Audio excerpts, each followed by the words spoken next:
Hi, this is Mark Dwayne. Welcome to the Street Cred 25th anniversary. This is episode 2, and for the show today, we have an incredible lineup.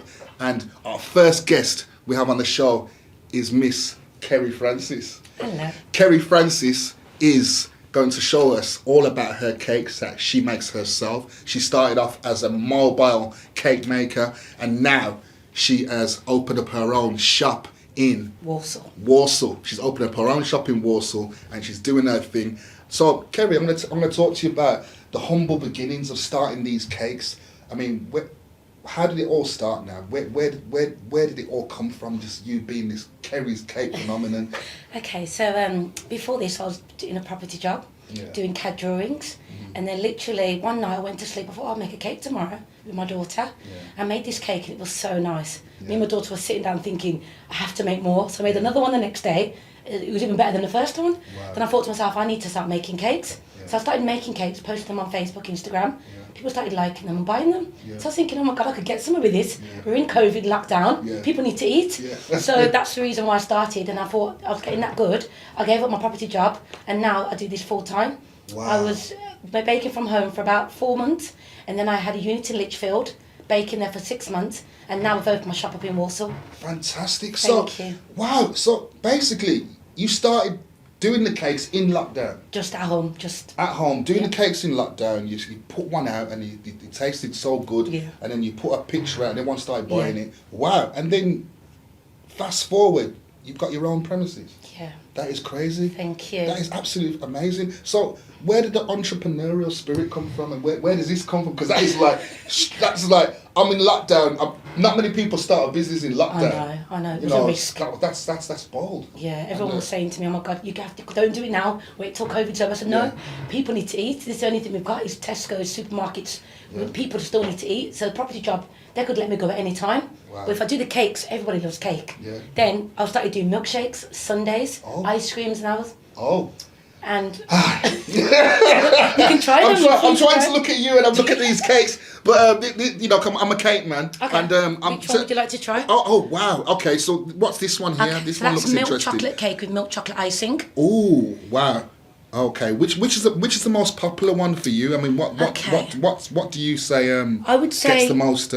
I would say probably the brownies. The brownies are popular. Yeah. We have 5 different brownies. Hazelnut lotus brownie.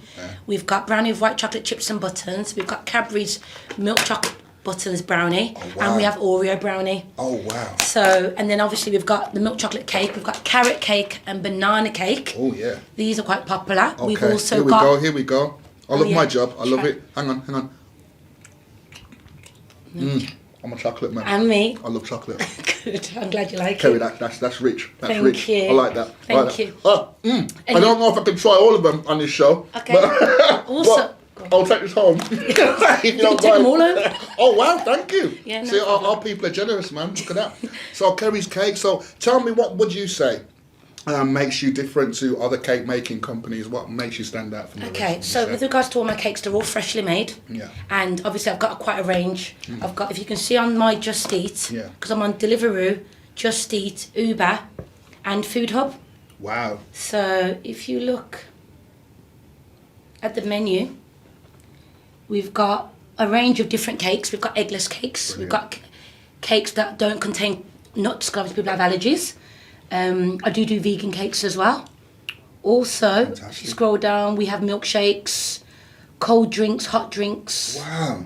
Ice cream, sundaes. We've got a new sundae as well. Rocky Road vanilla chocolate chunk and vanilla ice cream sundae. That's very popular. That is amazing. How did it feel opening that shop, Kerry? I'll be honest with you, I'm passionate about cakes. Yeah. Every time I go out to eat at a restaurant, I always look at the dessert menu first. Yeah. So for me, I know my cakes. Yeah. I like big portions. Yeah. All my cakes are big portions. Yeah, I can see. So that's what's different about me compared to everyone else. Absolutely. Yeah. You're not shy to give people enough cake. I also started off supplying to Jamaican takeaway shops as well. Right. So, for example, Mr. Shrimp's Top Taste, Yellow Yam, Blue Mine. I did all the Jamaican food shops first to get people to entice them to like the cakes, try the cakes, and now I've got a lot of the customers from there as well that come to my shop in Warsaw. That is superb marketing. Thank you. So back to the question. Sorry, I was saying, where did the entrepreneurial spirit come from? Like I was saying, it's a bold move. This is like.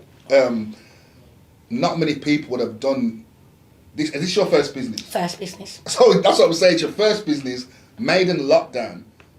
You're a charismatic person, so I'm assuming that's part of your personality is very strong. So you're quite confident in it. So I can see that would be a major part in making you start your own business. But to start a first business like this in lockdown, where did that spirit come from? I literally just thought I don't want to work for nobody. That's the honest truth. I thought, obviously, there's a lot of business out there, which is good. Yeah. But I just thought to myself, I'm just sitting there working for somebody else when I know for a fact I've got a lot of skills and my personality, like you said, can help me get to know people. People buy my cakes. It's not just about the product. It's about the person who's making the product. Absolutely. So that's the reason why I thought I could. It's a win-win situation. Absolutely. I mean, it's always nice to eat food from a nice person. Oh, thank you. You are fantastic. Thank you. One more. Hang on 1 second. But you're going to try another one? One more? Shall I try another one? Yeah, which one would you like to try? You've got Malteser shortbread. I want to try all of them. Would you like to try one as well? I'm sure he does. Oh, listen. Candle cakes. He loves his cakes. Whichever one, I don't know. Okay, I'm going to try it. This is cherry. Cherry almond. Oh, God. This is cherry. Wow. Yeah. I can't mix the chocolate yet. See, she cares. I like that. Kerry's cakes. Kerry's Tasty Cakes. Kerry's Tasty Cakes. They really are. Thank you. What it says on the tin. Kerry's Tasty Cakes. So, 1 second. Okay. But before you eat that, we're also on Facebook. I'm loving this show so far. Facebook, Instagram. Tell them where you are. Kerry's Tasty Cakes, 16 West Bromwich Road, Walsall. WS1 3HS. Thank you. Fantastic. Kerry's Tasty Cakes, and they really are tasty. Don't just take it from me.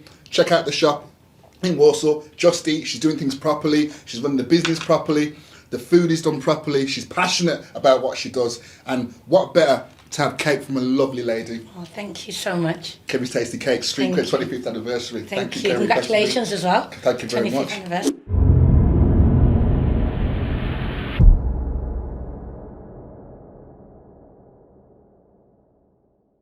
Welcome to the Street Cred Magazine 25th anniversary celebration, episode 2.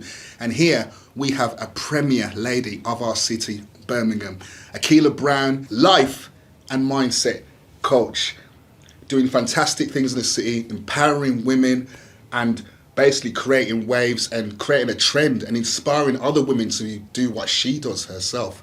And she's quite happy to help people be on the level that she's at. Akeila Browne, nice to see you. Thank you. What a lovely introduction. Oh, thank you. That. I thought I messed up then. Was it okay? Yeah. No, sure. It was good. It was all right. It was good, yeah. Akeila Browne, you know what I love about you? I love your presentation. I love your Thank aura. you. I mean, I've seen you do keynote speaking at many venues. Mm-hmm. And I noticed you captivate people without even saying much. It's just like you just stand there. It's like, I'm Akeila Browne, and people I try. She's so smooth. But yes, where did this inspiration come from? Wanting to empower women in particular. I mean, I'm sure it's something personal for you. It is. I mean, my story goes back to when my youngest son was first born, and he's 11 years old now. And I had him, and I went back to my old secondary school, and I bumped into my old head teacher. Right. And whilst I was there, he was talking to me and reminding me of what I used to be like when I was a young girl. Right. And at that time, I was out of a relationship. I was a single mom of 3 boys. I was in a job that I hated. And he was like, well, you know, are you happy? Yeah. And at that point, I wasn't. He was the first person I felt that asked me that question and waited to hear the answer. The conversation continued. And when I went home, I realized I'd just been coached by him. Right. And it was from that moment I decided to work on personal development for myself. I left that job, started working with young people, but what I noticed with the young people is as much as you would do the work with them, they would go home and still be in the environments of people who had mindsets from the past. Right. The more I spoke to their mums and women in the community, I saw that women were holding themselves back. In fact, what I saw was myself when I spoke to that head teacher. Right. So I thought if my life could change from coaching and personal development, how could I help more women see the same as me? Wow. And then the rest is history. Wow. I mean, you've got loads of success stories. So many people have benefited by being coached by yourself. Could you tell me some that stand out that makes you feel proud? I mean, I don't want you to like, sometimes it's not good to say, oh, that one person was good, but, you know, but there's some that must stand out. There's Where you quite a feel- few that stands out. And obviously, because of confidentiality, I can't go into Yeah. who they are. Or you can go about But- what they do. Yeah, absolutely. I mean, I've coached women and girls of tons of different ages and in tons of different backgrounds as well. And one that really stands out for me is a woman who was at least 20 years older than me. Okay. And she was in a position where she had been doing the same thing throughout the whole of her life, and she felt as though she had lost herself. Right. And she told me something that quite a lot of black women go through in terms of not being able to own your voice and own who you are in the workplace. Right. You know, and working with her, she reminded me of my mum and that generation, and being able to help her step out of a career she'd been in for about 30 years and change her life and find herself at that age. You know, it was just amazing, because it goes to show you that there's no age limit to when you can change your life. Wow. There's none. I've worked with women who have brought in an extra 10, 15, 20,000 into their business in a month. Wow. Women who have just changed their lives in terms of confidence, Yeah. just everything. So what would you say with a lot of your clients? What would you say their common struggle is that what they have to deal with and that you have to fix? What would you say? Imposter syndrome. Right. So I don't know if you've heard of imposter Yes. syndrome, yeah. But quite a few women that I know suffer with imposter syndrome, and some men as well. And so many of us go through it at some point in our lives. But I find women, when they're getting ready to start their businesses, when they want to change their life, there's that little voice. It's like, yeah, but you're not good enough though. Yeah.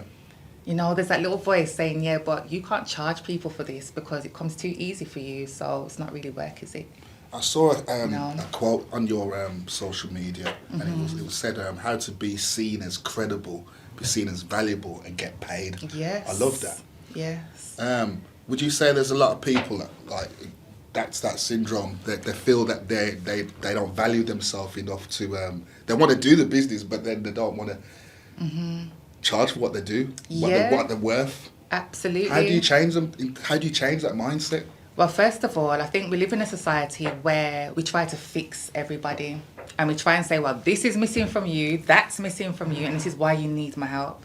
When in fact, what we need is more people to help others understand that whatever it is they need to be doing next is already within them. Yeah, so if you want to be more valuable, you want to be more credible, and you want to get paid as well, you need to understand that you already have superpowers within you. That's the first thing. The second thing is just be careful of who you're around. You know, you need people to be speaking to the king and queen that resides within you already, not the people that are reminding you of where you used to be. You know?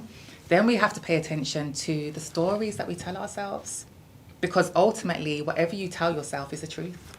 Wow. Your brain won't make you a liar, you know? I'm going to turn into a woman for this. I want to sign up to your company. I want to sign Listen, up. you can. Come along, Mark. I want to get coached, you know. I've got some man boobs, so I might get away with it. But no, absolutely fantastic. Akeila Browne, life coaching, business. So, you don't just do business, do you? It's like there's all types of mentoring going on. And Yeah. can you tell me some of the, can you break down the type of mentoring, type of coaching you do as a whole? So my main focus is actually on imposter syndrome and mindset. Right. And that can happen whether you have a business, whether you're in your career, but most of the women I focus on are in business. And that's purely because we know that if you're building a business, you have to build yourself first. If you don't build yourself, your business will reach a certain point and then it will implode. It will just go to nothing. That's what happened to me. Yeah. So I help women with their mindsets in terms of being more visible in business, charging more for what they do, and just being seen as more credible as well. Yeah. I also provide life coaching. And again, that's about confidence, about being present, about being visible in life. Because we know that if you're not visible in business, there's every chance that you're in life not being visible. Right. That you're not in your relationships being visible either. I also do work with businesses where I train around mindset and well-being, confidence, imposter syndrome in business. And I'm the co-founder of 2 social enterprises as well. Wow. One of which works with women using vision boarding to improve aspirations. And the other, which is based in London, we're working with young people at risk of exclusion. So, Wow. Yeah. So where can we find Akeila Browne coaching on social media and what's the website, please? Okay, so on Facebook, I'm on there as Akeila Browne Coaching. It's my business page. You can also find me on Instagram under Akeila Browne. There's reels and lives and videos and photos and stuff. And my website address is AkeilaBrowneCoaching.com. Akeila Browne, she's powerful. This is the Street Cred Magazine 25th Thank anniversary. This lady is doing things. Street Cred. Let's keep it moving.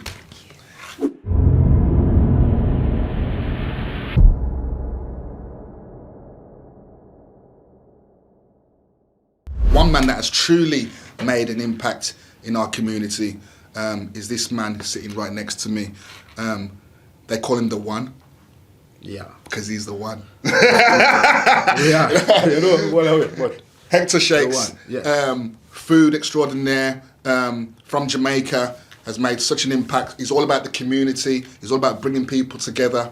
And we're going to talk. I want to start off with the dream. You know, coming from Jamaica. All right, when did you come from Jamaica? 1997, Right. November.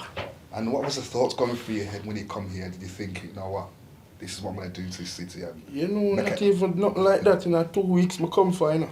Wow. I'm there 24 years now. What made you stay, Hector? We go find out so a girl pregnant, you know. Yeah. And I always want a child from a little boy. I always know me have a lot of kids. Yeah. Because I've got 13 kids, you know. Wow. Yeah. I always want a big family because I love kids from little, you know. Yeah. I just love kids. And Yeah. when I find out that the girl was pregnant, and I said, no, sir, I can't leave him. Yeah. I have to be here because I'm turning about 21, you know, like young and nice. Yeah.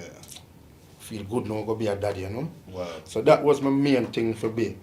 That was my joy from a little, like, my friends them can tell, from about 13, 14, I tell them, I have 13, 14 kids. Yeah.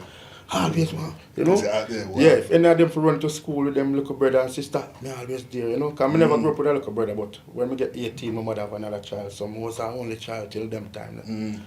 So, he's our only child till about 18, 19, but, Right. yeah.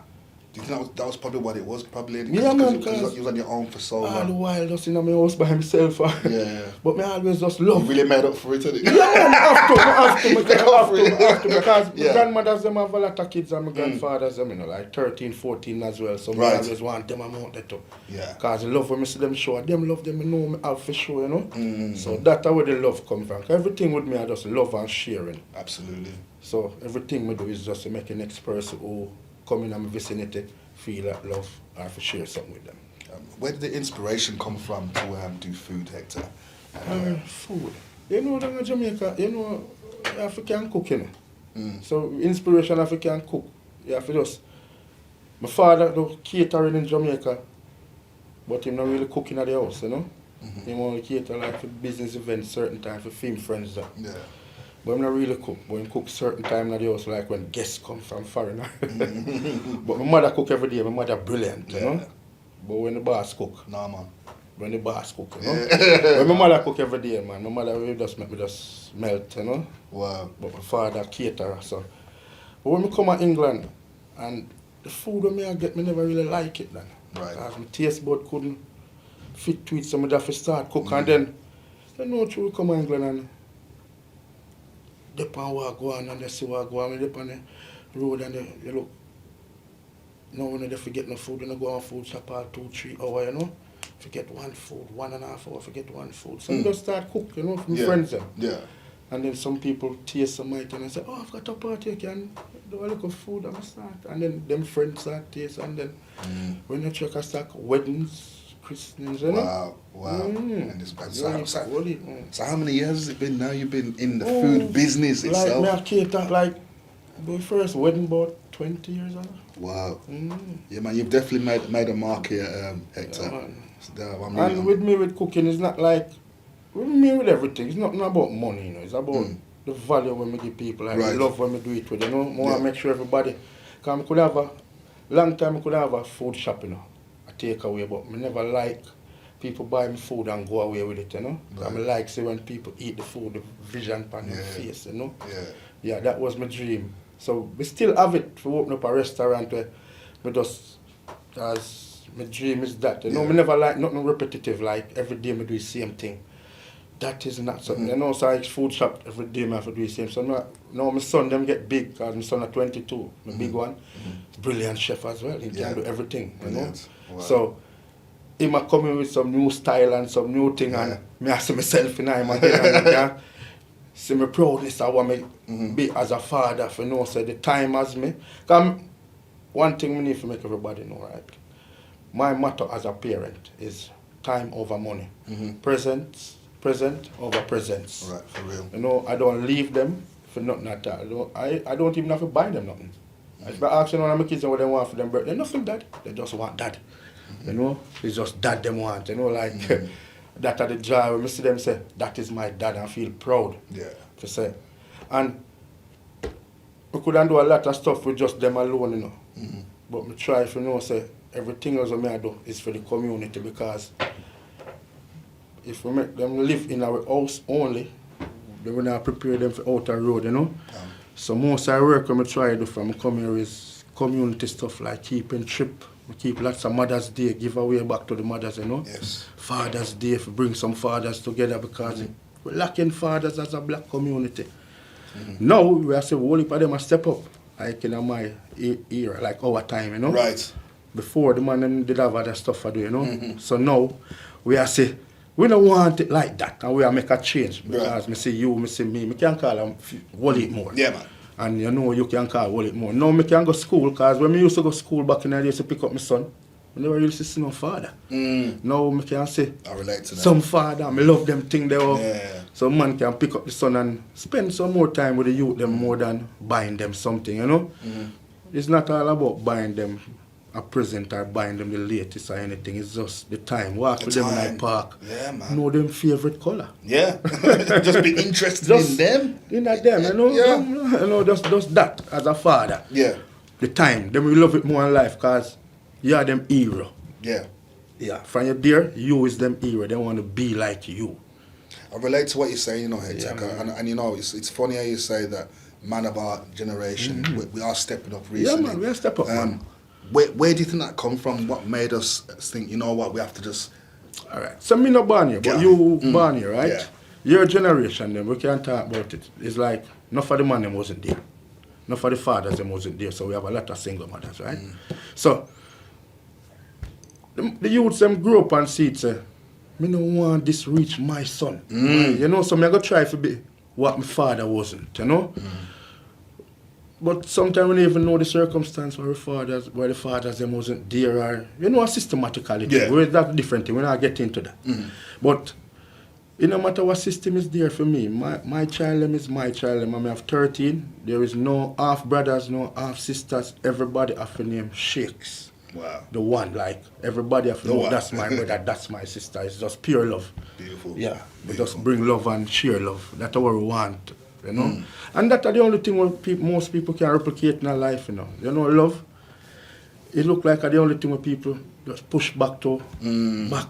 You know, most people do likes now because of social media. So likes gone important than love. We talk about social media. You're very relevant. You know, you know how to keep current, and everyone talk about Hector. Yeah, man. Hector's like it's always. You seem like the new thing all the time. You don't date, you know what I mean? No, we can't do that. Yes! You know this thing, you know? Yo, killing it, man. Now I like how you're current, man. I like that. I love the whole like community. Alright, if I the grandmother them we talk, them know Hector, they love where we show. If I the mothers them, then you know, if I the fathers them, me and them are footballers, you know. If I the kids them, me and them, cause me do whole heap of trip with the kids them. This summer we carry out at least 7 trips, you know. Free trips, you know, me not have to pay, the kids them not have to pay, the parents them not have to pay. So we go Wales, we go Blackpool, we go Snow Dome. The One Movement, what's it about? Alright. The One Movement is, first remember me have a CIC name, the one, cause everything me do name the one, you know. Yeah. Right? The CIC name the One Sports Academy CIC. That is a community interest company, right? The One Movement, we started when my son gets shot. I remember my son was the head boy for Allied, and he gets shot in, I think June or one of them, May or something like that. And instead of me getting ignorant, and as a father, I'm supposed to go defend somebody hurting my child, you know? But I have to think as a man still in a community and a whole what I have to do. And me think say, make we start the one movement in the community, bring the community together. Because everybody look like we split up and everybody I do them own thing in the house. And nobody no business about what go on when them kids go out the road. And most of the parents them scared for them kids go out the road. Like them scared for send them go shop, them scared for send them, you know? Like them scared. So out the road not nice for the youths them. So me I say, alright, we go in at the park, them so we keep local people, we bring everybody together. Couple of organizations, a few organizations in the community, enough black people together.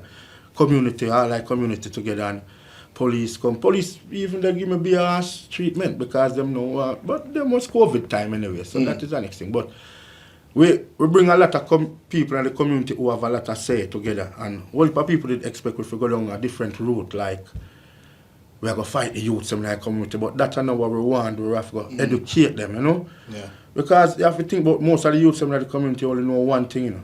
You have to think about a matches box. Why not the matches box is just a matchstick when it come out it only know for light, you know? Can't do nothing else. Like most of them youth in the community only know what to do, what them been taught. Yeah. And if I've been taught only to speak Spanish, that is the only thing we can speak. True things. I mean, you've been for a lot. There's been a lot of tragedies, Hector. Yeah. But every time I've noticed, because your tragedies are quite public. Your son got stabbed. And my son gets shot with you. That's what I'm saying. So these things happen. Yeah. And then it seems to ignite. After the bigger one. You become the bigger one, and you get more positive. Yeah. You create more opportunities. You want the community to come together more. Yeah, because it makes no sense. Me, I got pick up myself as. Remember, we are Jamaican. We know about every Jamaican. Every way I see him, you know. Remember, we deal with warrior thing at Jamaica. Jamaica physical thing. England is a mental thing, you know. So enough man coming from Jamaica physically strong, but they're mentally not ready. Right. You know, and a lot of people born here physically not ready as well. So you have to be mentally strong to survive in this land here, England, right? I'm mentally prepared for this because I have 13 youths, as I tell you, I have a lot. I have about 8 stepkids and about 15 to 18 godkids. I don't know amount of them, I call me uncle. Because I not drive on the road and see a youth do something and not stop. Pull up on him and make him know. Say, yo, Dan, you're in a school uniform? That not look good. I want the man them, a lot of man they are asleep as well. We need to wake up to Mark. Yeah. You know? Yeah, a lot of man they need to wake up Mark because if me can take up myself when I'm born in England, yeah? And can see how the place are run and take up 500, 800 pounds, rent a place. You know, I big up all the people who give them free time too. Like when we keep Mother's Day, just an example, right? Free food for the mothers, them. We go buy roses for every mother will come. Wow. Free champagne, free makeup, free picture, and just a day of make the mothers them feel. Yeah. I'm gonna say it take me if they come from Jamaica, where me have 7 baby mothers, I couldn't go buy every one of them something and just keep mothers and say happy Mother's Day to them. But it's never about me and my thing. It's always about everybody else. Yeah. Clearly, we see that. Yeah, because if I live for myself, it don't make no sense, Mark, you know? Yeah. We have to make sure for real life have a stand, boy. You know? Yeah. Fantastic. And so, back to with the tragedies. Sorry to go back into it. Yeah, man. But, because it's just to give people the right information here. Your son got stabbed by mistake. No, not by mistake. You know? Right. Can you explain the situation? When him get stabbed, him leave school, college. Yeah, leave college to come to the shop to work. So him go by one-stop train station, and some little man see him, ask him where he come from, and I say, yo, man, go to the shop. Well, you know. So then all the little youth them had no sense. They was doing it for points, so the youth them I say, because when you check social media here, what them a stab man, where they stab them and get that points, you know. Anyway, they stabbed him a couple of times. But when me hear saying get stabbed, you know, me there by my shop by Aston, and him get stabbed by Perry Bar. So my aunt, Dada, as a father, them they no call, where you can imagine, you know. Because the first thing that go in your mind are the worst, innit? So, me have for them reach the scene so quick, you know, for fight, make sure, say. But from seeing me know, say, a time for me reach to hospital and everything. And when he gets stabbed, at the time, I done mad, like, I'm not gonna kill people, like, true talking, you know. But me have to get back myself together and know, me need to find them youth fathers. Mm-hmm. Okay. I know me have my son, none of my son them now go a road go do them thing. Mm-hmm. So I must some youth who them father not there around. Mm-hmm. So when I do all me thing, me find them father. So me they attack as Martin. You know, Mark? Mm-hmm. The three of them, I like how me attack. No, me know them. Wow. The three father them, me know them like me. I want a couple of them to work. Me a couple of them play football. And when me start talk to the man, them a tell me say them not there around the youth them and me I said, Dan, your youth them couldn't kill my youth in that. So, how you can there road and feel good for them over there, so? And your son there over here saying, you know, what am I do? Most of them explanation was the mothers don't know want me around and all of them things, you know. And I still have to hold myself, cause, you know. Like, let me give you an example of something that happened to me. About the same stabbing. We keep a meeting with the and fewer people come, you know. It's about the same shot that my son get. Yeah. So we keep a big one now indoors. And a lot of people come, you know. Somebody come to me and they said they might try to contact me for a good while. So I said, why? What's up? She said, her son stabbed my son. Wow. So when she said that, you know, in a part of me, I try to say, I wonder if that lady know what she said to me. Because me still, it for no, so that, you know, like, and then my son, they just get shot a while ago, so me there in that mood, you know, like, and when she said that to me, you know, I couldn't feel myself a change, like, but my, you know, my brain, so, you know, so me, so, okay, I'm in a reason, and I say everything good, man, I know, you know, and she tell me, say she never there in the country and all these things, and but me just look upon it as, you see, earth than, you see, the Gideon hard out there, you know, man. Because I tell you, Jamaica we come from, you know, down there physical place up here, so mental place. It get a bit physical now. Yeah. You, them I get too senseless, you know. Mm-hmm. No, but you still have to have a little bit more sense than majority, because in a Jamaican over saying, we say, why not use a common sense, you know? And you have 5 senses. And one thing common to all of that, your brain, you know. Mm-hmm. So if you don't use that, you're going to start say, if you didn't know, or you're going to, you know them words, that word near if, you know.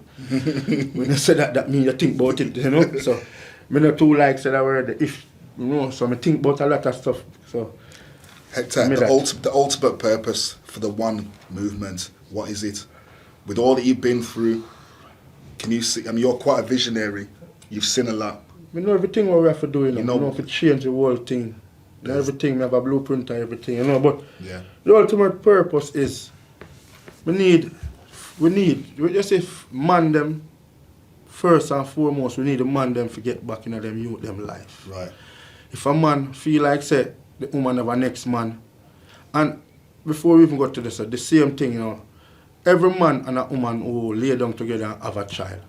Try to remember this, the greatest outcome for you both is the child. Yeah. It's not you. Right. So don't look upon, say, what you're going to get now. Mm-hmm. That is not it. Just look upon what the child is going to get in the next 15, 20 years.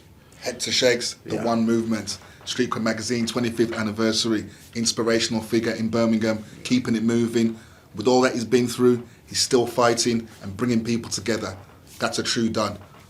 Hector Shakes. Big up, Street Cred. Big up. Boo, boo. Boo, boo.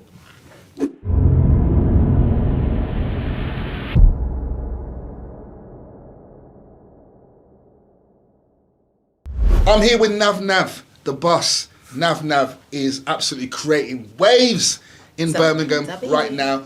Actually, you know what? It's gone beyond Birmingham. It's gone worldwide. Her brand new single, Faded, released independently. 64,000 views on our own channel on YouTube. Nav Nav is creating the vibe that we need. The tune, I'm humming it all the time. We can get faded, trying to get way. Featuring Sim Dog. Yo, listen, she'll be doing loads of live performances. smashing up the place. We've got Nav Nav here. I'm going to start off with this though, Nav Nav. Yeah. I'm sure people have said this to you. Okay. Sat Nav Nav Nav. All the time. Where does the Nav All Nav the come from? time. What's it mean? Nav Nav. Nav Nav's, it's mad because it's like a world that I created. Hi there, guys. Some people don't know that I was ill for a while. Right. And during the time that I was ill, I decided I was going to create a whole new world. So I didn't need to think about the illness or anything like that. And that's where Nav Nav's world come from. Right. So I think it's just like a whole different side of me. Right. So then I don't have to focus on certain things like cancer and stuff, which I fought the battle and I won. Yes. Wow. So thank you. So yeah, it's just like Nav Nav's world. It's just all about me and my world and the things that I want to do in my world, and probably what's not accepted in other worlds is always accepted in my world. Getting faded. Faded, yeah. All the time. I love your songs, Nav Nav. Me personally, I personally love your tracks. No, you know that anyway. I'm all, whenever and your songs. What I like about your tracks is you hear it once. And that's it. It's stuck in your head That's forever. what I want, though. It's stuck in your head. It's like I'm going to bed. I'm singing Faded. I know. And wake up singing Faded. I'm always singing your songs. I love that. I love that. That's what I want. That's definitely what I want. The first time I saw you perform was live. Was with Relly C at Velvet in Birmingham. Homegirl, big up Relly C. And the great thing, what I thought was great about you, which I've never seen before ever, is a rapper on a live band type of situation. Okay, I was like, yeah. Okay, this is bad. Yeah. And it was just all unique. The whole connection with you and Relly C. It was a nice vibe. So, Yeah. but to me, I mean, I know a lot of these artists that are coming out now. They're very much about the grime and that kind of thing. But you've got that hip hop vibe. So I think that really captured me about you. I love hip hop, and I'm about bars, and you actually do. Got the bars you Thank like. you. I'll rate you, man. I'll rate Thank you. No, but seriously, I'll rate what you're doing with the whole hip hop vibe. Where's the hip hop? So you obviously must have been influenced by some hip hop. I think all artists. my influences, like hip hop artists, have to be old school artists. So like, you know, Tupac, Biggie, Missy, like the old schools. I feel Like it. that's my influence. I feel it, Nav Nav, when I'm hearing feeling the what shit. everyone's doing, but my influence is still from there. Like, do you know what I mean? That's where I came from. That's where my music's like. Do you know what I mean? Yeah. But then sometimes I have to show people that, you know, I can do everything. So Yeah. I go on the like odd trap beat or the odd grime or the whatever. Do you know what I mean? Just to show people like, yeah. I like Nav Nav's world, you know. It's Because amazing. I'm looking at Nav Nav's world. Quite right. I'm a fan. I go onto Nav Nav's world and I'm like, let's see what's in her world today. And she's with Lady Leisha 1 minute. Then she's like riding with. You can tell us who you're riding with. You know, Nav Nav's world is actually, it really is a bit of a scene, isn't it? You know what I mean? Yo, you trust me. You're partying It's with all- Nav Nav. yeah. You're going all over the country. Tell us some of the people that you've mixed with on the in Nav Nav's world. Quite a lot of people actually. They've come into your world, haven't it? Quite a lot of people, to be fair. Big up Let's Leisha. Let's name drop. Come on, name drop.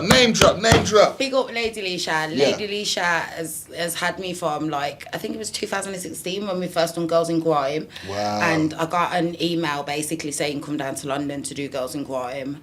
So I went down there and I done that, and I met a few other artists from there like Miss Banks and Alika and the rest of the girls, Reese Boogie. There's quite a few London artists that were there, and I was like bar Leisha, the only one from Brum. Yeah. So it was just amazing to just Love like, Lady Leisha, man. I Oh, mean, I too, yeah, man. I'm trust me, here, oh, all I up too, in the man. building. Do you know what I mean? She So- shows love. I mean, she's. I mean, we've had her at street cred events like back in the day before she got famous and Yeah. stuff, and you know she's always shown love, and that's so respect to that. So I've always got love for Lady Leisha, man, and it's nice to see that she's embraced your talent, man, and like she's backing you and stuff. I mean, Yeah, I feel like quite a few people are backing. Yeah. Which is really good Yeah, to yeah. see. You know what I mean? So.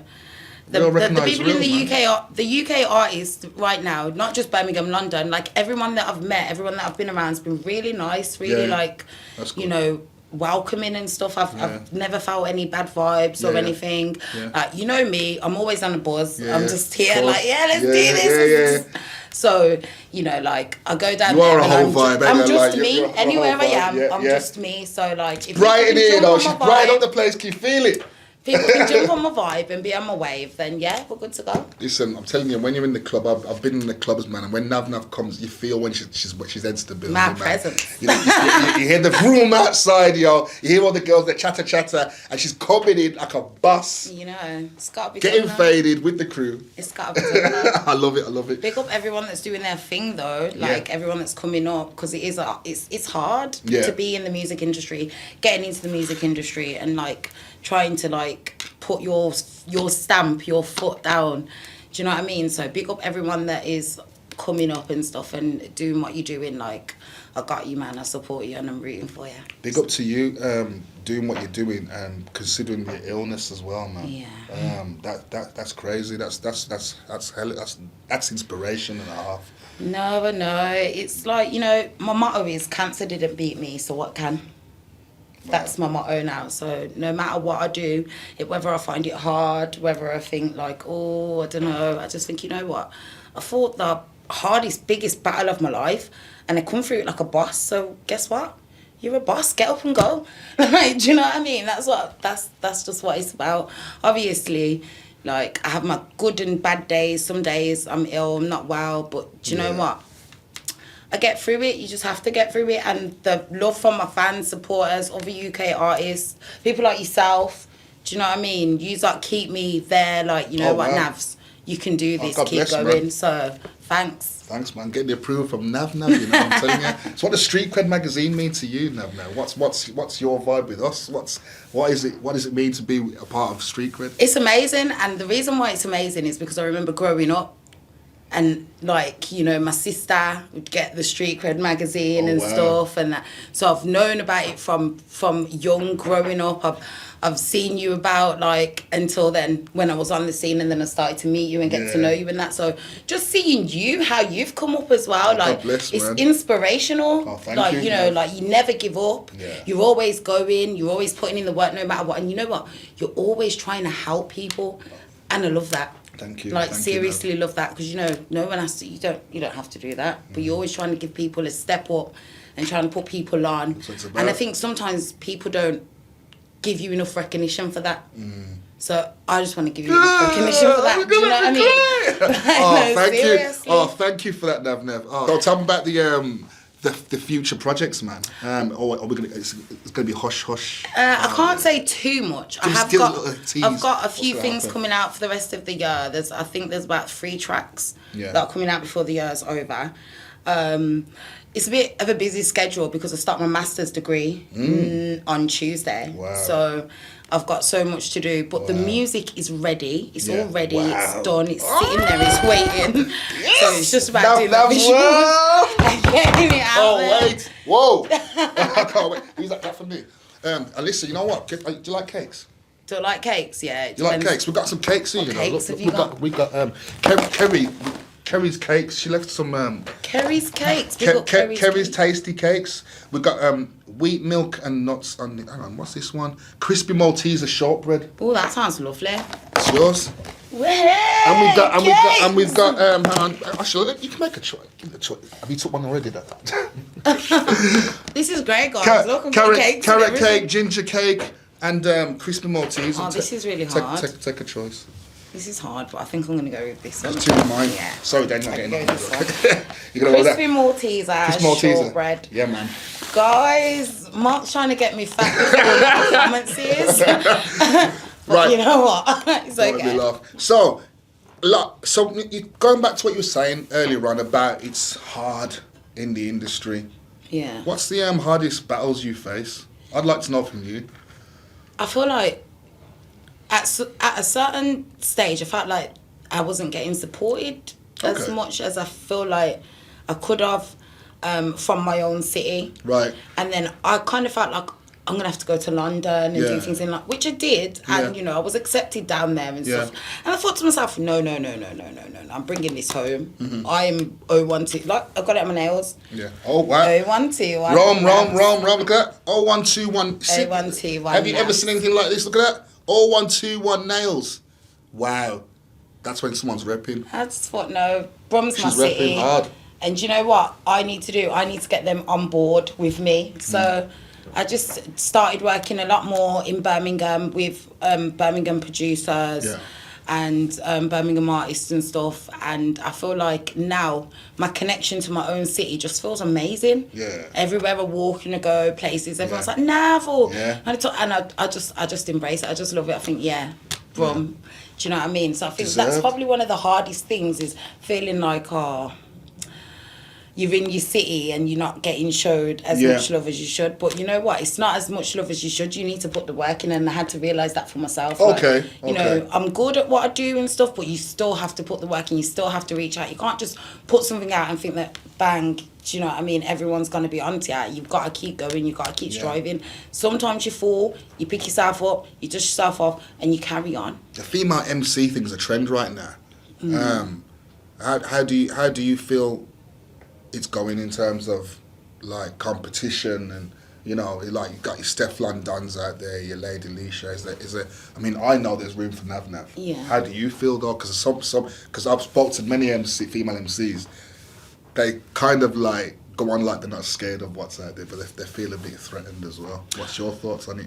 I don't feel threatened because I feel like I'm different anyway. I feel like I have a whole It's Nav different... Nav's world, baby! And this is what I mean, like, I created my whole world. I'm not just here saying, oh, just a Nav Nav or Nav. I'm here saying it's Nav Nav's world. Like, do you know, that's a major thing. That's a big thing. There's a lot that goes on in my world. A lot of people like to be in my world and stuff. Do you know what I mean? I like that. Everyone that's doing their thing, all these female rappers out there, I've got nothing but love and respect for them, because you know what? As females, it's hard. Yeah. It's hard. We all get watched what you're wearing, what your clothes like, what your hair like, before you even listen to the music. And you know what, Nav?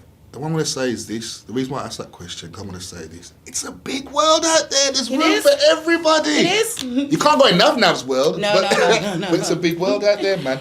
Nav Nav's world's a big world too. Trust me. Nav Nav, we're here. Look out for the single Faded. She's got a brand new single coming out very soon. She's only giving you... you know what? Give us a little rap, Nav Nav. So to put you on the spot. Come on, this is street cred, you know. Come on, Nav Nav. This is you, and it's a street cred. I want Nav Nav's... I'm in Nav Nav's world right now. Okay. And I want to enjoy the world that I'm in. Okay, Cool. Here we go. Ready? The quicker, the sicker, my lyrics come in the flicker. Got a O and some liquor, trying to sweeten the bit of you a hitter on Twitter. What I fake public figure, my bars are semi-automatic. Got a train for that trigger, so reconsider. Legit, I'm the winner. He said, babes, a little fisher got bigger. With that thing that you like, I make dinner. Stop stressing about your ex, he can't deliver. Ha. Quicker and sicker, jealousy makes you bitter. I chew her up, then I spit her. It's not good for my Nav! Boom, boom, boom! In! That's what I'm talking Hello, about. son. Have you got street cred, Nav? Have I got street cred? Have you got street cred? What, the... Have you Have I got street cred? Of course I got street cred. See that? It's the eyebrows raised. What you mean? I had to asking say me because I that, thought you meant like, blood. have you got like have you got a magazine that's come out or something like that? That's what I was That's you the question. asking me if I've got a street. Are you double N W? Yo. You already know. I like that. That's what I wanted. That's what I wanted, man. I want the eyebrows raised. Double Am I N street? W. Of course, blood. Come on, yeah. Nav Nav's world, yo. Listen, trust me. Where can we find you on YouTube and socials? So basically, guys, it's simple. It's Nav Nav's world on absolutely everything. I kept it simple for you, so you know where to go. NAVS world all together. Absolutely everywhere. Type it in Google. I could learn a lot from you, you know. You find me everywhere. If you're finding it hard, just type it in Google. Everything comes up. Nav Nav's world. So yeah. Love it. Yeah. I love it. Wish I had just one place to find me. I wish I. Street cred, 25 years. Hey, big old street cred though. Boom, boom. Big old Have you got street cred. What do you mean, blood? Of course I got street. What kind of question is that? Of course I got a magazine, blood. You get me?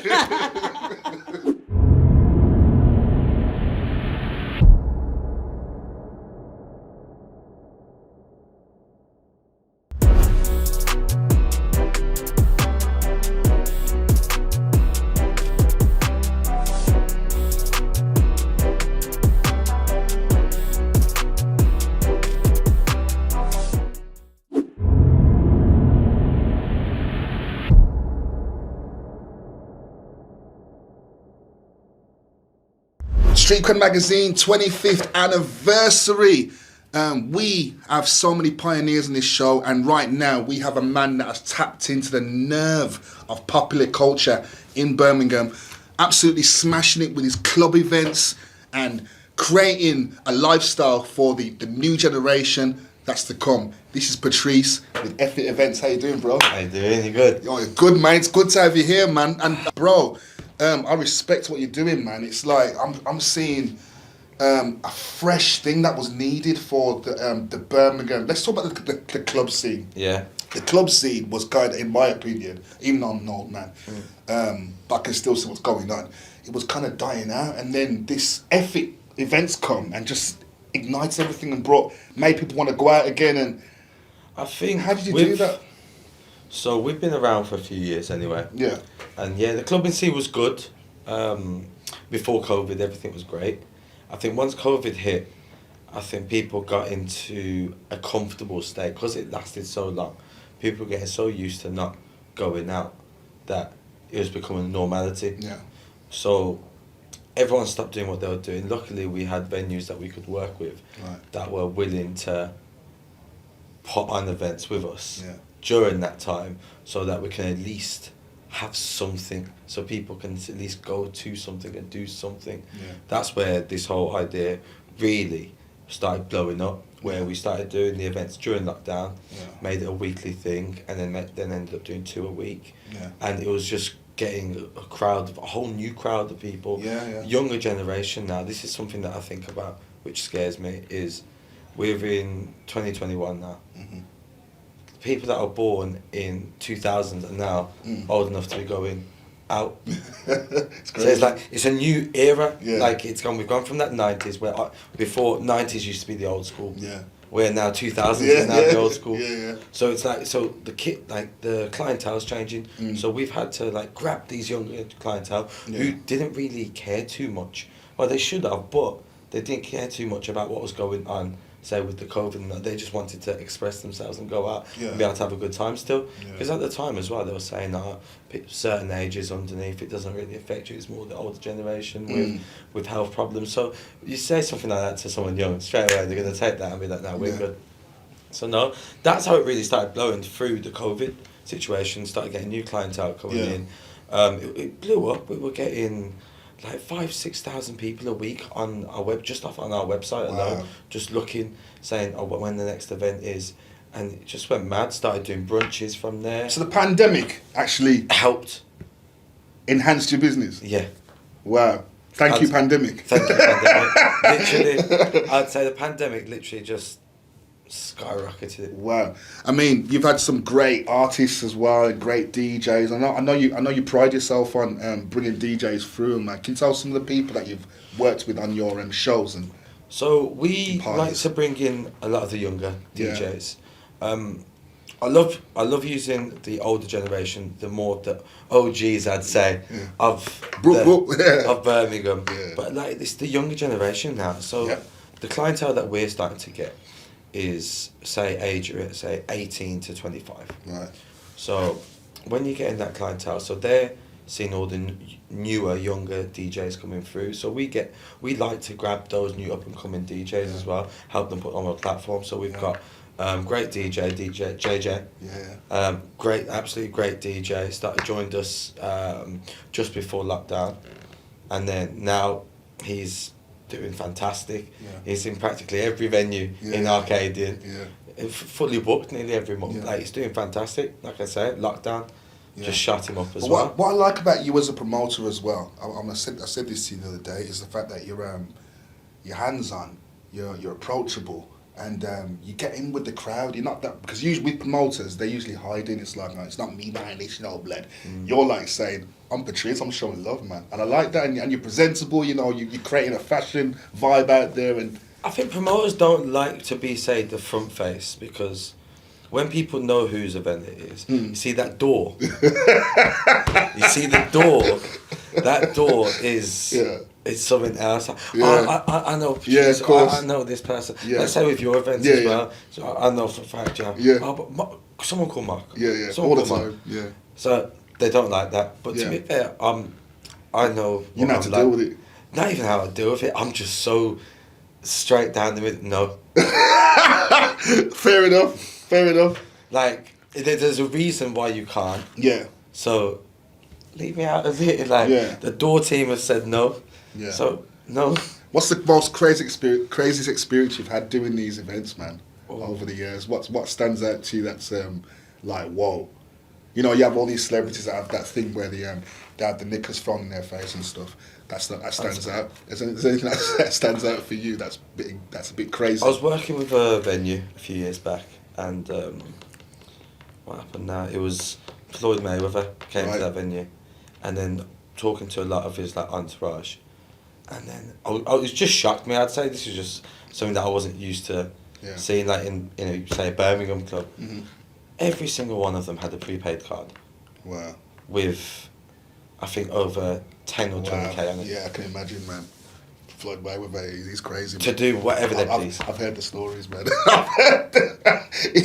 They're buying bottles after bottles. Yeah. Just straight. Yeah. All on it. And they all get an allowance, and it gets topped up every month. Yeah. I sat down talking to one of them. I think that was probably one. And not so humbling experiences, realising that the money that's out there. Yeah. So then realised, okay, there's different clienteles out there. So then from there I switched up, started thinking, all right, I'd love to have that sort of clientele, but I always still need to have this base crowd as well. Yeah. If it events, what's the feedback that you get? Why they just, because you've got this crowd that actually solely, when it's your event, they just come to you, they just forget everything else that's going on. I feel like everyone knows each other now. Right. Because everyone... You built like a community. Yeah, through the pandemic. Right. So because the people were coming, it was regular people. Yeah. So during the pandemic, I would say about 150 to 200 people a week that were constantly coming out, but it was the same faces. I'd say 150 of them were the same faces, and then 50 of them were new faces coming in and going and coming and going. Yeah. So it just got to a point where I wouldn't say everyone was, say, friends, but... Everyone knew each other. Everyone knew what people go where or you know. So it was really good vibes. You didn't have no arguing, none of that bad tension once the night was finished. You know, some nights it's like, oh, everyone's had too much, and then some of the guys get rowdy. We didn't have any of that. So, and even when at my events, I like to mingle with everybody. Yeah. I like being able to. It's connect with different people who are in different areas of business that I'm not in myself, who can possibly help me as well. Yeah. And vice versa, if I can help them. Like the circle that I have around me, they're all doing well, and the good thing about our circle is either if we're doing something that the other one's not, then we teach the other person how to do that so we can both do it. What makes you say that you've got street cred? Have you got street cred? You've got to ask everybody if they know effort events. If you know effort events, then yes, you do have street cred. Absolutely, man. Cyrus, your father. Yes. Right. He has got street cred. He owned his own clubs and all that kind of stuff. Was you inspired by seeing him doing what he's doing, or? I think it's got a big part of it. Yeah. It's not. I mean, it's not. Sometimes when you come from a family of business people, you just end up doing it, but you don't really copy them. It just happens, doesn't it? But have you thought recently? Actually, my dad was doing this. I'm inspired by my father. I think with me it was. I feel like I grew up in this industry. Right. So when they were running the club, I was upstairs in the apartment. .com on Broad Street. Yeah, do you remember? So man. .com. It's legendary. That was back in it. Legendary, man. .com on Broad Street, bro. Listen, that was the only place on Broad Street. Big up to Cyrus, man. Trust me. Boop. That had the bashment on lock on that road. It wasn't normal to have reggae on Broad Street, bro. Cyrus did it at that time. And they didn't like it either. I can imagine. They hated it. I remember. I was young. That's why I think I don't. For me, I was so young. I was always there. I remember times I'd wake up in the middle of the night I think I'll be about 11, 12. Yeah. I'd wake up in the middle of the night because you can feel the vibrations. I'd go downstairs. You could go down to the basement, and then the club was on the ground floor, then you had the basement, so the lift went down to the basement. You used to come up behind the DJ booth. Who was it now? Ganzi. Do you remember Ganzi? Of course, man. Ganzi. Legendary. You used to have Ganzi behind there, and you said, No, that's why you've got street cred, because you're mentioning the legends. Ganzi. Do I know Ganzi, bro? Ganzi. Listen, Ganzi was Ganzi is the guy, and he's still doing his thing, man. I know. You know, he's on, Shout out to Ganzi. Shout out to Ganzi. From you mentioning that's paying homage to the elders, man. That's really good. But talking about I'm not speaking on the topic of the youngers.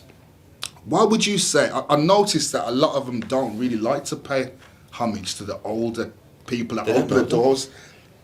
Siros. If it wasn't for him taking that chance, this is how deep it is. Doing the bashment in that time, I couldn't be doing what I'm doing on Broad Street. You couldn't be doing it. Someone had to take that risk and take all the headache. This is why it's really important to big up the older ones, because they really took the chance, of doing something. Oh yeah, 100%. Because now reggae and bashment and everything's normal music now. It's like pop music. You're saying that, but In it's getting to a point again. Yeah. Oh, okay. Where you're having, I'd say, do I say police or licensing? One or the other. Yeah. We'll go, or both.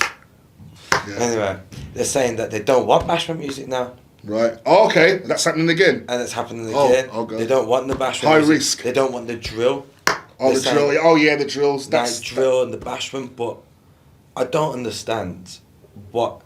Okay, so I'm gonna go say Birmingham.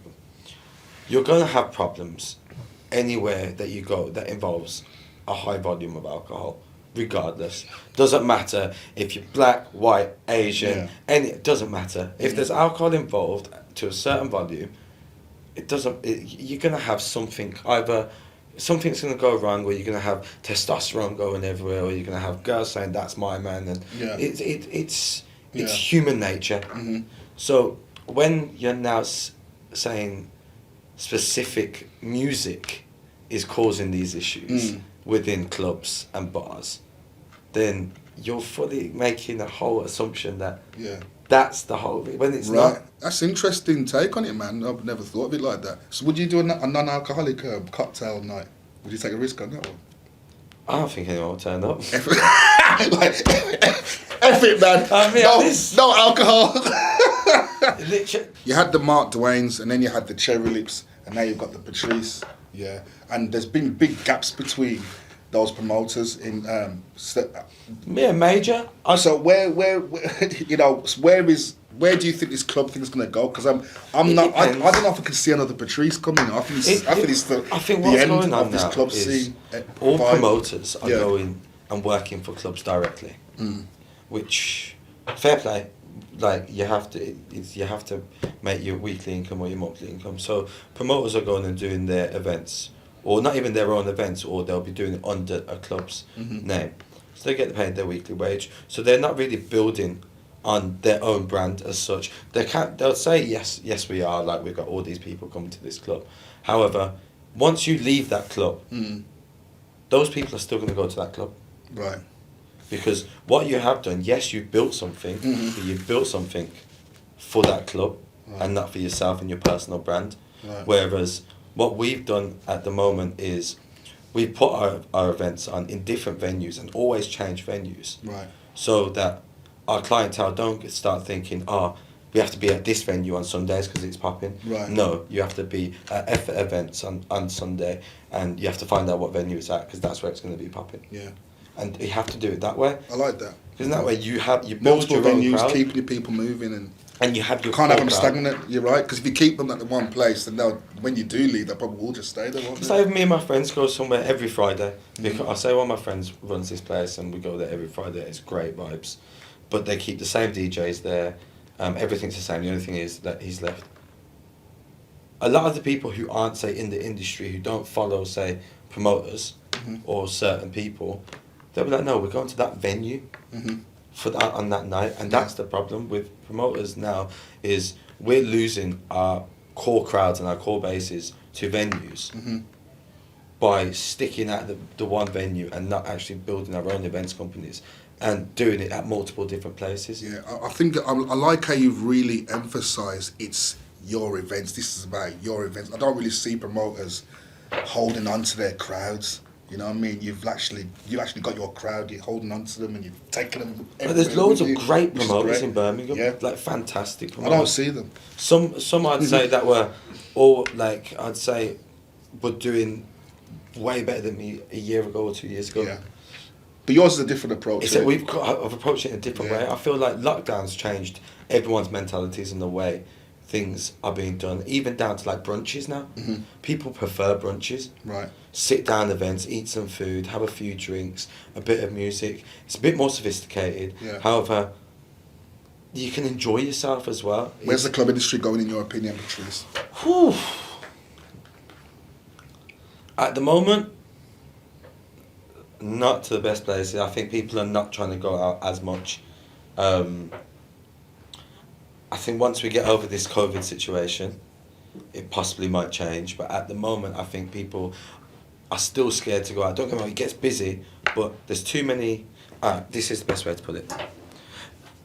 I've been thinking about this deeply as well. Venues, all the venues were sold out during COVID. Do you remember you used to try to get to a venue, everybody was sold out. Yeah. You couldn't get to a venue. However, these venues that normally had 200 or 300 people in them were only allowing 80 people. And then you're doing it in rotation. Right. When you start thinking about 80 people, that's not actually a lot of people to get into a venue. So then you're doing that every 2 hours. You're going to be sold out. If you're normally having 300 and you can only allow your 80 people to come, and then there's a higher demand, like supply and demand, there's a higher demand for it now. You're selling out at 80, and now there's a big demand because people can't get there. So more people, like, psychologically will want to go there.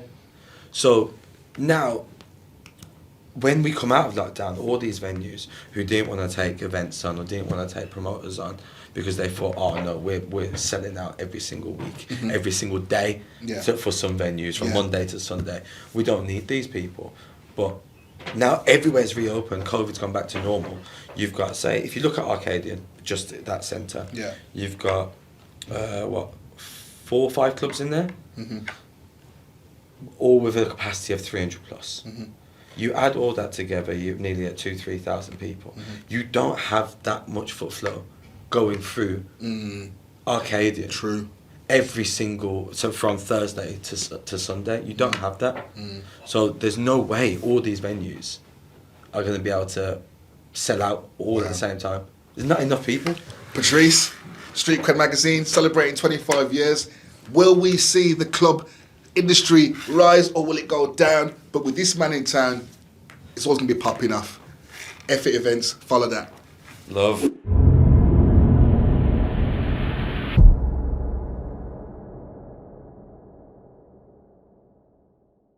Justina is making waves in Birmingham, an amazing singer, right? Doing her thing, inspirational, motivating people on her social media, creating a magic with her followers. We got her here, man, in the building, celebrate Street Cred 25th anniversary with us. How you doing, Justina? Good to see you, man. I'm fine, thank you. Wow. How are you? I'm good, man. I'm good. I'm amazed by, as you know I love that song, Bad Girl. I know. I know. What it is, I was saying to my previous interview, Nav Nav, I love Birmingham artists. Yeah, man. And when I'm a fan, I'm a real fan. I go crazy. And I'm actually nervous right now because I'm excited to be with you. You know, I mean, it's amazing. Honestly, but I love music. I'm a music man. I know. So because I understand music, I feel it. I'm an artist myself. Yeah. I really get in. So this is like, wow! I got Justina here. It's good. But yeah, man, tell us about your music connection. I want to start off with this. How did the whole Bad Girl track come about, and your connection with Major? Rest in peace. Definitely, rest in peace to Major, man. Trust me. It started, well, I've always heard Major's name from when I was a young girl, through connections I was working with Cash Rex and certain people, connections then. So I've always heard about his name. Yeah. So when I used to do shows, singing anywhere, they was like, you need to go and check Major. So I've always heard his name for over 20 years plus. Remember the first word he says to me, something like, he's been waiting for this, or he's heard about me already from a long time. Oh, that's deep. Do you get what I'm saying? That's So deep, man. when we got there now, obviously, you tell him the story, where I'm coming from, certain people, and then I wrote the song Bad Girl, and when I went down there the day, I said, you know what, mate, could you put something together for me?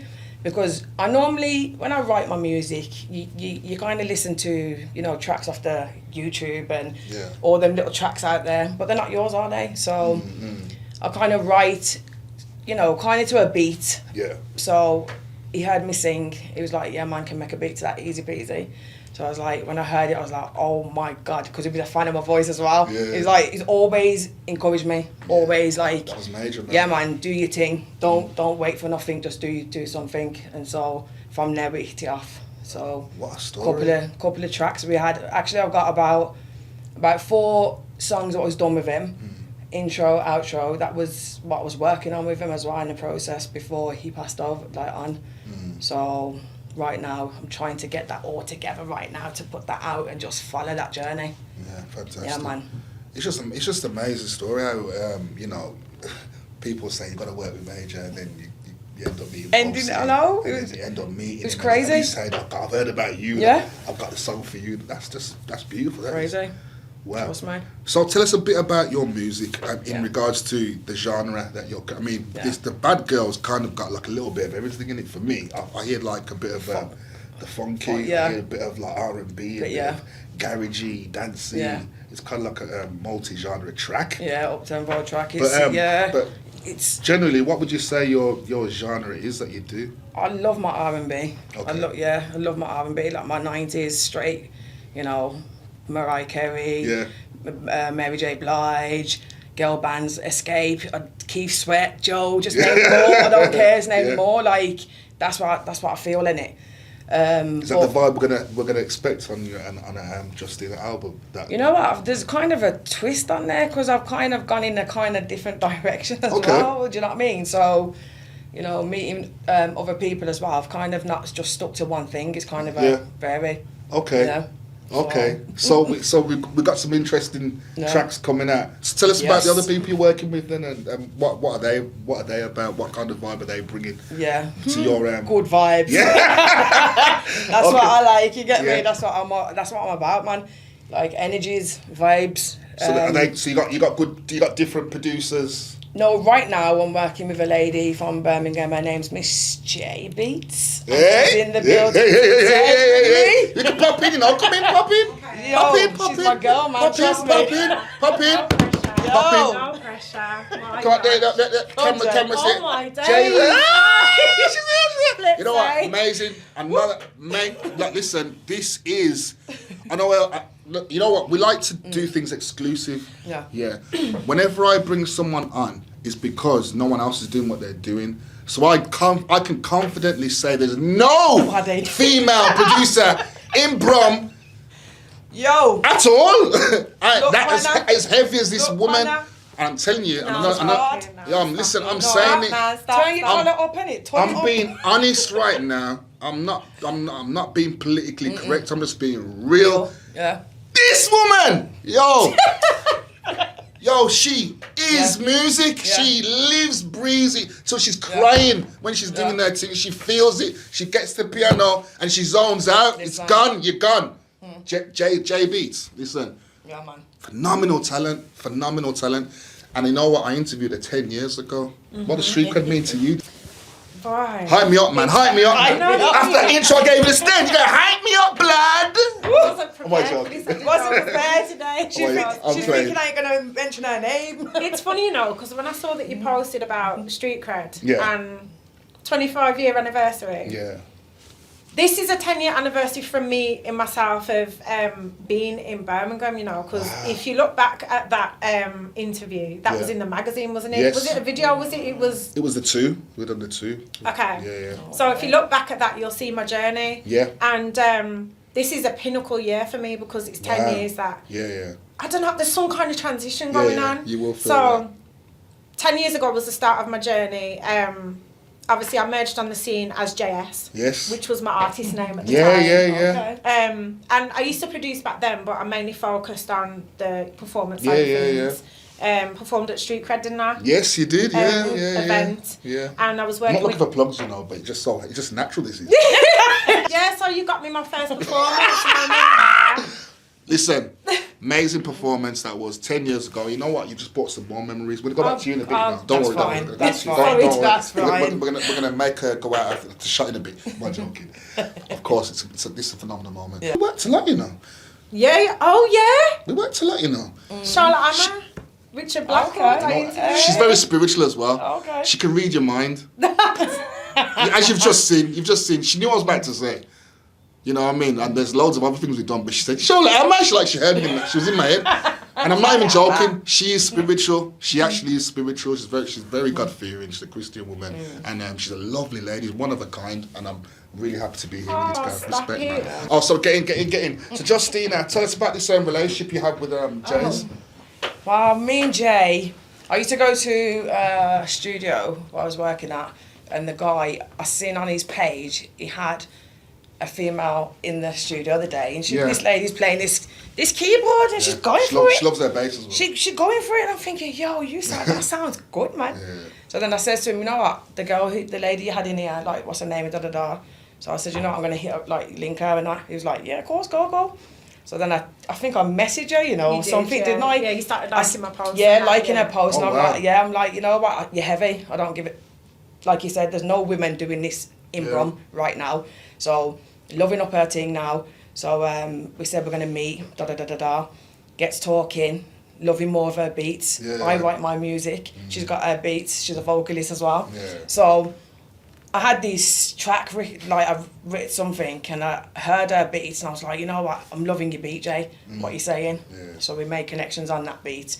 That one's The Struggle is Real. Yes, I've heard that one. So that's The Struggle is Real. Big. And then now the next one that's coming now is called 0121 with our beat again. Okay. You get what I'm The saying? story behind that, though, innit? The story behind how it came to be, like, with us working together with that track and the beat, and how we was in studio, and you showed me another beat to go with it. Okay, yeah, the day, because remember I was singing, because like I say, sometimes I write on other people's beats, and so you get that little, and I showed her, and I sung the song, and I was saying to her, I need a beat, and she's like, sing the song. So I'm singing this song, but I've got the beat in the background. She's like, but that sounds like my beat. I'm like, it's probably your beat. Wow. That sounds like my beat. So she said, you know what, listen to this, listen to it. It's like my writing, my music. Yeah. It just fits straight with the beat. It was like I was saying to her, like, just couldn't tell how have I written this over here like a year or so ago? Yeah. Meet you this year, you've got something, and they've just both just fit, like she said, like a jigsaw. She sang a song to my beat, and that was the beat done. That was the song done. You know, like some producers, when you go into a studio, they like to work around your vocals. I Do you get what I'm saying? I can't believe. I had the song written, she had the beat made already. Really happening? Divine connection. Is this really happening? Warm, man, that's warm. Is this really happening? Yeah. I'm seeing two females. I can't believe this. This is history in the making. A singer from Birmingham, female. I mean, we don't like to say, the female thing and the male thing, but this is something special here. It is. You don't really see this, a female producer and a female singer. I've never seen it. I've seen it in America once. Missy Elliott, we were talking about that. You're spiritual too. Remember? Yeah, you're in my mind. Oh, gosh. That's it. I've never seen this from here or anywhere else. No. I can't believe I'm a part of this. I'm getting the shivers. I'm getting it. Yo, this is mad. No, it's Pause crazy. for a second. Yeah. It's deep. Street Cred Magazine, man, 25th anniversary, Justina, J Beats, we've had Nav Nav, we've had Hector Shakes, we've had Kenneth Gray, we've had Kerry's Tasty Cakes, we've had Akeila Browne, we've had Patrice. It's been a phenomenal show, fantastic. But as we close this show, Justina's about to sing for us. She's all prepared. She's got the song prepared. She's ready. She's about to sing and blow us away and show us why we brought her on to the Street Cred 25th anniversary podcast.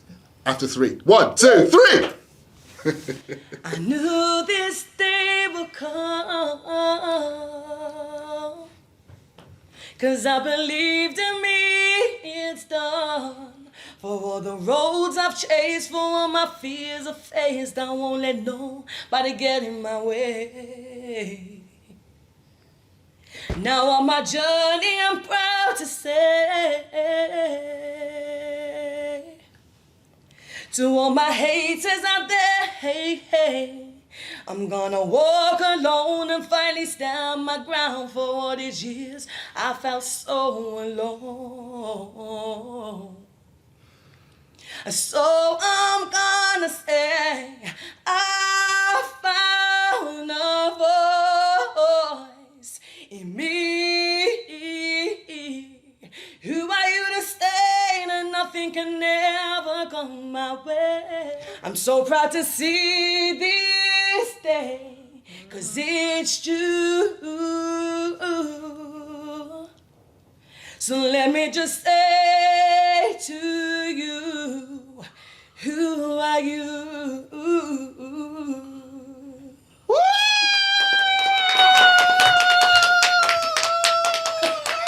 Wow, Justina Blake. Wow. Wow, you're amazing. Fantastic. Oh, thank you. Brilliant singer from Birmingham. That's what it's all about, the talent here, man. All of them connecting, working with each other, you know, breaking down barriers where it should be none. Two female artists, presenter. Well, that's another interview, that is. Jessica's, that's we're talking about 10, this is the 10th anniversary. She said, oh God, this is too much. My head's blown. I'm spinning right now. Next one. Right, Justina, where can we find you on socials? I'm on Instagram at I am Justina. 1, not 2, not 3, 1. I love saying that. I say it all the time. And finally, I'm going to ask you this question: have you got street cred? Of course, I got street cred. I know about street cred, you know. I know about this, you know. Let's keep it moving, man. Justina, let's keep it going. Street cred 25th anniversary.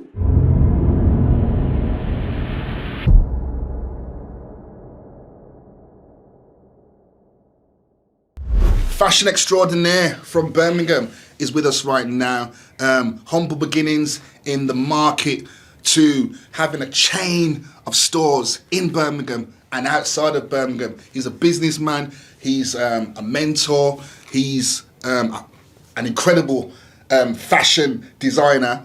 This is Kenneth Gray, award-winning. How you doing, man? I'm not too bad. Thank you for having me. Thank you. Good to see you, man. Thank you. Thanks for coming on, Ken, man. No problem. Ken, I want to talk to you, man. I mean, you know, you have been a part of my life personally for a long time.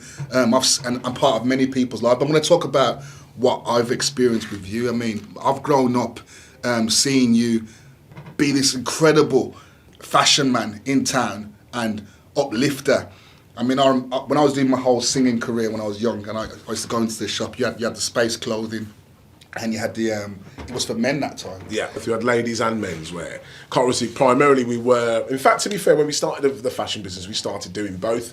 And then we actually stopped doing menswear for a bit. And then ironically, we started the menswear brand again with space clothing. And that's when, obviously, you came back in and then we started to do like the band styling, because we used to do band styling and personal styling and personal shopping for people and stuff. And it was great.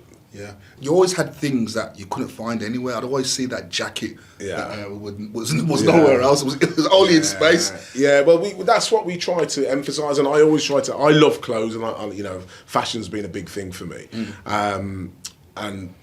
and hence when we started the menswear brand, it was always about having things that were different and having things that I would wear myself, but more importantly, get something that no one else would then have. Right. So it was always a unique piece. It was literally it was always one-offs, or like we'd have 2 of them and that was it. And then, you know, we'd import them in directly from Italy ourselves, and we'd get lots of one-offs, or we'd get independent designers that would make stuff for us. So it'd be like, okay, can you just make us 2 of those or 3 of those, and that was it. And once it's done, that was it. It was the end of.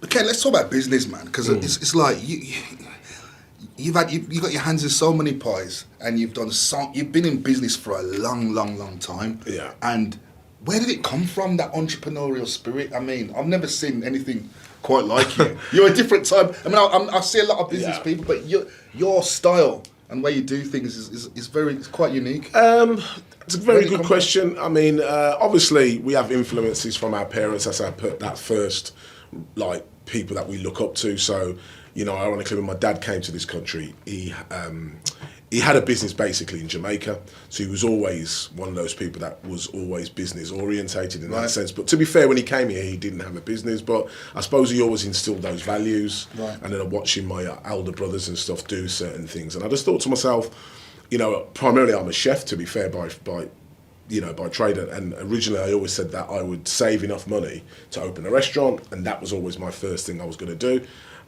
So inevitably, when you start a business, things evolve, and you might start off at A and then hopefully get to B, C, but sometimes you have to get to the other letters first before you get to the end goal.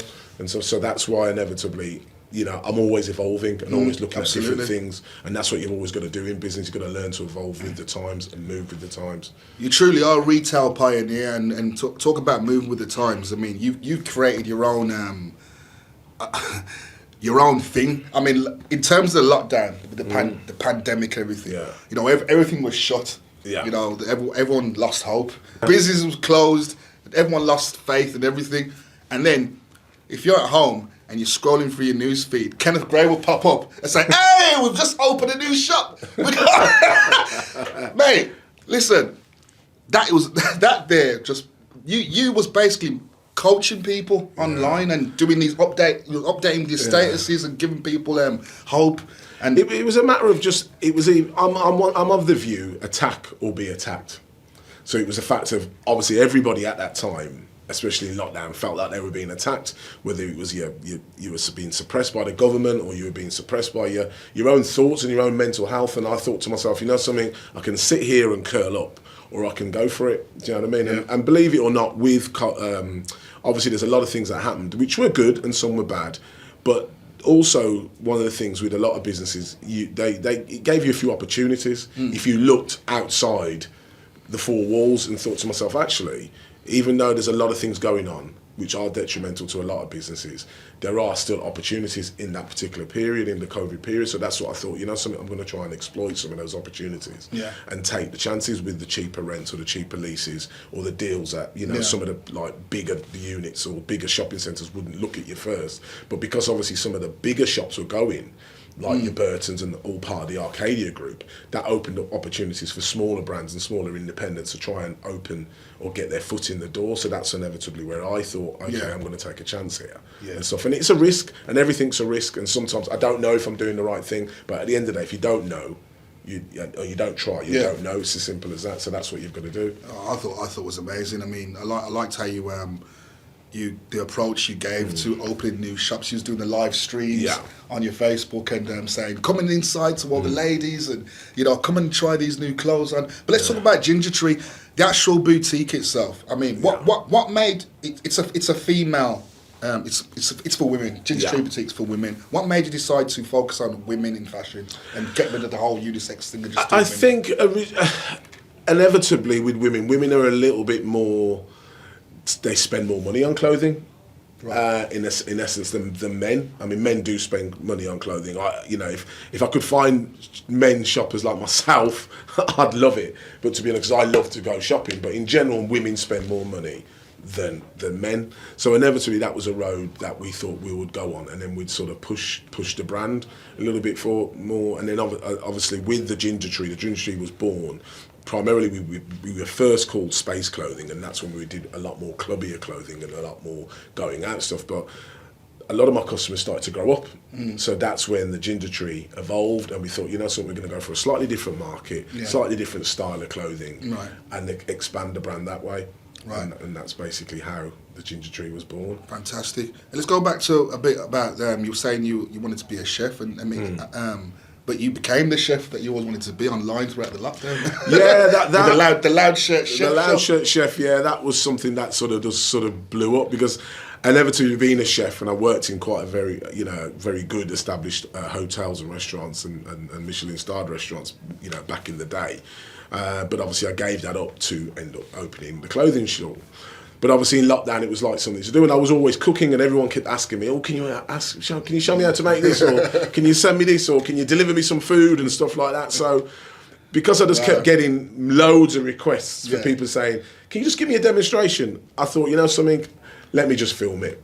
And then, you know, so it was really funny. Within lockdown my son was staying with me, and he became my cameraman and my editor, and we just did it ourselves. That must have been good therapy as well. It was great. It was fantastic. It inevitably, when I used to go out for walks, it got me out the house. It was great to interact with lots of different people. It went quite global, actually. We were approached by a couple of independent TV programs that was hopefully going to commission it, but to be honest, then lockdown closed, and then I ended up sort of concentrating back on my original business. But it was very therapeutic for me personally, as well as everybody else, because it made me feel that I had something to do and I had a goal to do, as well as the shops. It was something that I felt that I needed to do just to keep my brain ticking. Yeah. When everybody was sort of felt like their whole world was sort of caving in on them. Yeah.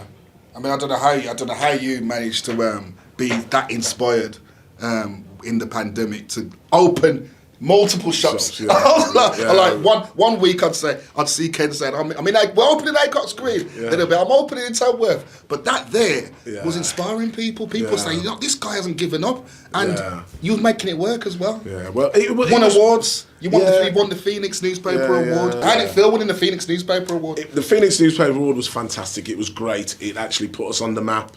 A lot of people noticed, and it was brilliant. I mean, we were nominated the year before, and it was fantastic. And it was lovely to be acknowledged, and it was lovely to be for people to sort of recognise you for the hard work and all the things that you've put in and the time and effort that you put in. It's fantastic. Kenneth Gray, retail pioneer of Birmingham, chain of shops, the loud shirt chef, cook extraordinaire, the businessman of Brum. Street Cred Magazine 25th anniversary. Thanks for coming in, man. Thank you for having me. Brilliant. It's a Street Cred Magazine 25th anniversary. Don't forget, press like and subscribe. Street Cred.